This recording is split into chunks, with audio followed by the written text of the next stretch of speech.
大家好，2026年4月30號，26年4月30，今個月最後一日，咁啊香港呢，就繼續係啱啱即係今日就比較多關於呢個息口嘅新聞，我哋同大家睇一睇。美國聯儲局呢，就喺琴日就宣布咗議息結果啦。議息結果就係維持不變，維持返喺3.5厘至3.75厘區間，連續3次嘅今年議息都係冇加減息，維持不變。本地嘅銀行呢，繼續係會跟隨美國嘅息口呢，係維持現有嘅狀況。本港嘅發鈔銀行包括匯豐呢，就維持呢個優惠嘅利率呢不變，係啦。咁啊，聯儲局呢，好大機會未來半年嘅議息呢都係冇辦法係減息㗎啦，減息嘅機率呢完全係降低晒。相信呢，而家息口維持喺3.5厘至3.75厘呢，係會可能係今年會仍然係全年維持啊。咁香港嘅息口呢，就冇緊隨於美國啦，因為資金泛濫嘅情況下呢，水頭比較充足呢，就唔使跟得咁緊貼嘅。咁而家嚟講，24年減咗息，減咗1年多啲呢，減咗1.75厘㗎啦，已經由高位5厘幾、5.25厘減到而家3厘幾呢。香港長期都同美元嗰個息口呢係相差最少接近1厘以上。咁啊，之前呢，息口偏低 ，HIBOR 偏低。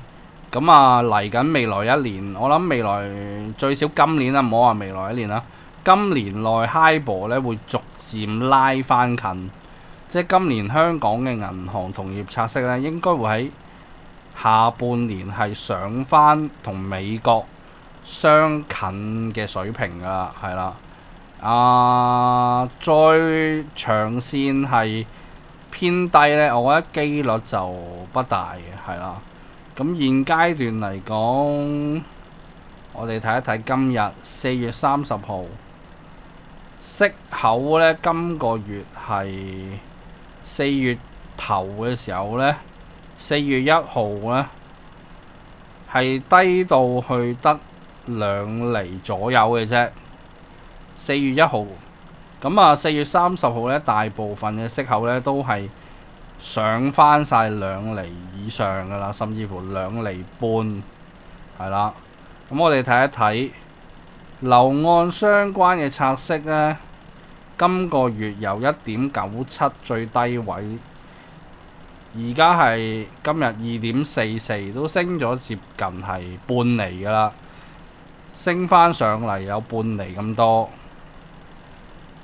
隔夜拆息2.89厘，一個星期2.59，兩星期2.43，一個月2.44，兩個月2.52，三個月2.6，六個月2.7，12個月2.98。咁啊，你會見到無論係短息、長息都好呢，都係比月初嘅時候呢係高翻唔少嘅，係啦，即係你無論係1星期到3個月，甚至乎係6個月都好呢，都係有即係比起月初嘅時候呢係明顯上升咗嘅，係啦。咁拆息升翻呢，就銀行就會逐步咧將嗰啲定期嘅息率呢輕微調整嘅。咁我哋睇一睇近期銀行定期嘅一啲最新消息。好，咁啊，我哋睇呢個睇一睇啊。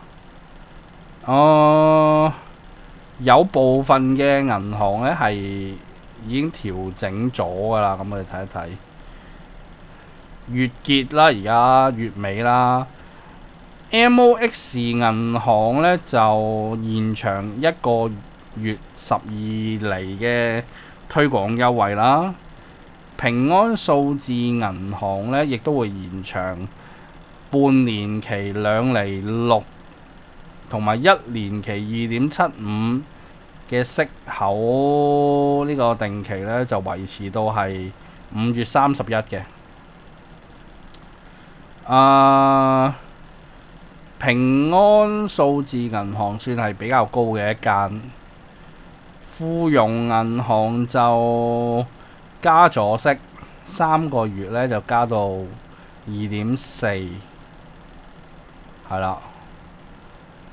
港匯呢而家係7.834，係啦，港匯都係偏強嘅。平安數字銀行快閃優惠，如果你係新客戶呢，1個月就有一個推廣8厘嘅優惠，即係你登記咗新客戶5萬蚊1個月有8厘，係啦。富邦新推廣優惠1個月3.38，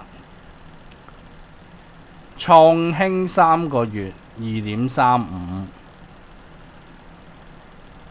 嚟緊呢就我哋可以睇下其他銀行嘅息口變動。匯豐亦都有喎，不過係大額嘅定期啦。匯豐交易匯客戶開立1個月嘅定期，最高有10厘，4000萬交易額以上存款額上限400萬，可以有3.3厘。咁呢啲都係一啲超高額嘅定期啦。咁我諗應該冇乜人啱。咁我哋睇其他。匯立銀行新客戶推薦碼，14日內開1個月嘅港元定期，8萬蚊4厘。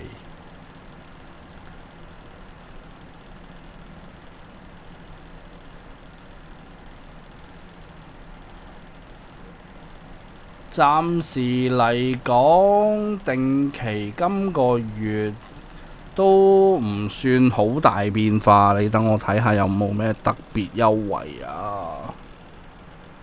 係啦，